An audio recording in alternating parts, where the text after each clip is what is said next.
দেখুন আমি এখানে 1 কিলো পাঁঠার মাংস নিয়ে নিয়েছি। এর মধ্যে আমি কি কি দেব, কোনো মশলা আজকে বাটা চলবে না, বাটা ছাড়াই আমি মশলা দিয়ে তৈরি করব। দেখুন দৈনিক যে কড়াটাই আমি রেসিপিটা তৈরি করি বা আমার ঘরে রান্না করি সেই কড়াটা আমি নিয়ে নিয়েছি। কড়ার মধ্যে আমি প্রথমে পাঁঠার মাংস দিয়ে দিচ্ছি। দেখুন পুরো পাঁঠার মাংসটা ঢেলে দিলাম। মাংসের মধ্যে এক এক করে জিনিস দিচ্ছি। এই দেখুন রসুন কুচি, আদা আমি কুড়িয়ে নিয়েছি, এই দেখুন কুচি করা পেঁয়াজ, টমেটো, প্রথমে দিচ্ছি কাশ্মীরি লঙ্কা, হলুদ আন্দাজে মতন হলুদ দিচ্ছি, গরম মশলা আমি থেতো করে রেখেছি গরম মশলা দিয়ে দিচ্ছি, গোটা জিরে দিয়ে দিচ্ছি, তেজপাতা দুটো, শুকনো লঙ্কাগুলোকে আমি ফাটিয়ে দানাগুলোকে আমি ফেলে দিচ্ছি। এই দেখুন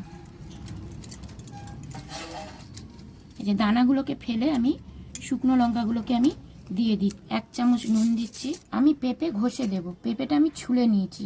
এখানে যে যা জিনিস আমি দিলাম সব ধোয়া এবং ভালো করে পরিষ্কার করে ধুয়ে করেছি। দেখুন পেঁপে আমি সব কাটাগুলো আপনাকে দেখাতে পারিনি, কিন্তু পেঁপেটা আপনাদেরকে দেখাচ্ছি যেহেতু আপনারা বুঝতে পারবেন না।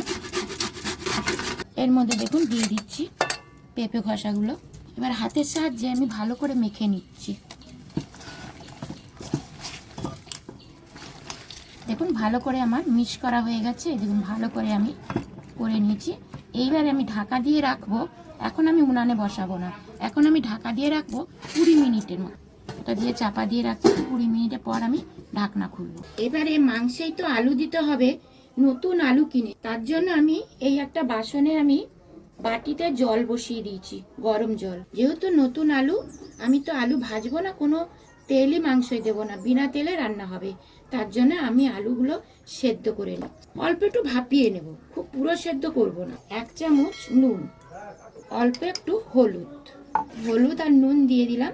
এটা একটু ফুটে উঠলেই নামিয়ে দেবো। একটা ঢাকা দিয়ে দিলাম যাতে তাড়াতাড়ি ফুটে ওঠে। এবার যে আমি আলুটা সেদ্ধ বসিয়েছিলাম, আমি ঢাকনা খুলে দেখাচ্ছি, সেদ্ধ হয়ে গেছে।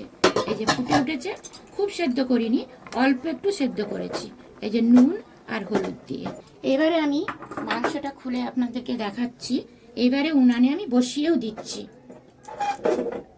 দেখুন এই দেখুন কত সুন্দর কালার, একদম পুরো বিনা তেলে আমি আপনাদেরকে রেসিপিটা বানিয়ে দেখাবো, কোনো কিছু দেব না। এবারে ফুটে উঠলে আপনাদেরকে দেখাবো। ঢাকাটা আমি দিয়ে দিচ্ছি, 20 মিনিট পর আমি ফিরে আসবো। এবার আমি ঢাকনাটা খুলে আপনাদেরকে দেখাচ্ছি। ঢাকনাটা যে দেওয়া আছে তার বাইরে এত সুন্দর সেন্ট বেরোচ্ছে, আপনাদেরকে কি বলবো। আপনারা এই রেসিপিটা তৈরি না করলে বুঝতে পারবেন না। দেখুন ঢাকনাটা খুলছি, এই দেখুন ভালো করে নেড়ে ঘেটে দিচ্ছি।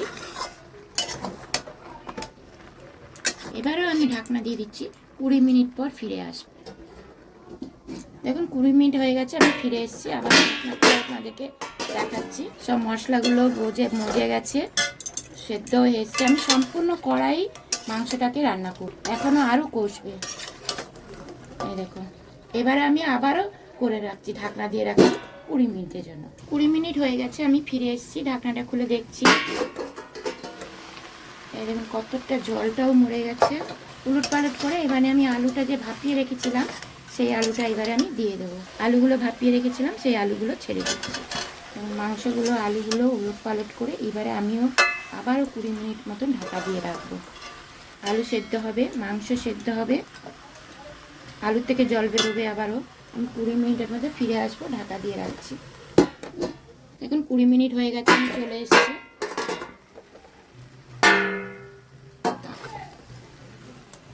এই দেখুন আলুগুলো সব সেদ্ধ হয়ে গেছে।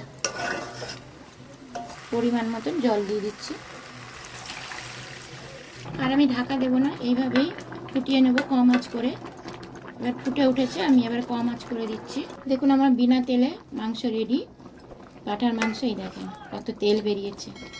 এবার আমি ঢেলে নিচ্ছি।